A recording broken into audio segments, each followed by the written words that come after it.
Kecenderungan siswa atau orang tua murid memaksakan anaknya bersekolah di kota semakin meningkat. Kondisi ini membuat sejumlah sekolah di kecamatan, baik swasta maupun negeri, sepi peminat. Jika kondisi ini terus berlanjut, pemirsa, dikhawatirkan sekolah-sekolah di kecamatan akan mati suri. Keinginan memperoleh pendidikan yang berkualitas menjadi dasar murid atau orang tua murid untuk menyekolahkan anak mereka di kota yang disebut sebagai sekolah favorit. Kondisi ini alhasil membuat sekolah-sekolah di kecamatan sepi peminat, seperti yang dialami SMA Negeri 1 Marga.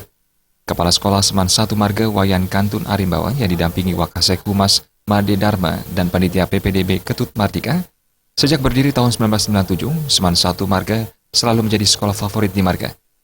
Kuota 240 siswa selalu terpenuhi.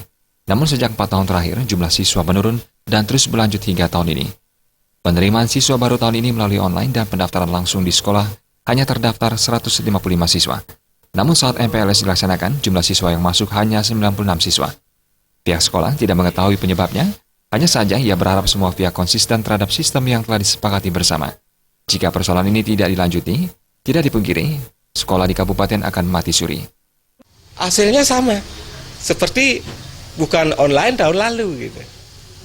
Sama, artinya dengan rekapan yang diberikan, ya yang kita bayangkan dari semua itu akan semuanya di sini, ya nyatanya ya sebagian besar hilang. Cuma ya sekarang yang kita khawatirkan masalah input ya dari penjaringan kan, dari SMA yang di kota. Jadi penjaringannya sudah dari nilai tertinggi, kemudian sampai batasan nilai tertentu.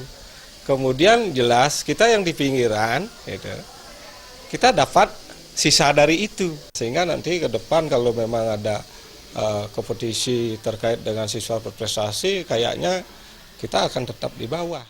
Kantun Arimbawa menambahkan untuk memenuhi kuota Seman 1 Marga bahkan memperpanjang penerimaan siswa hingga 11 Juli 2016. Jenny dan Saputra, Bali TV.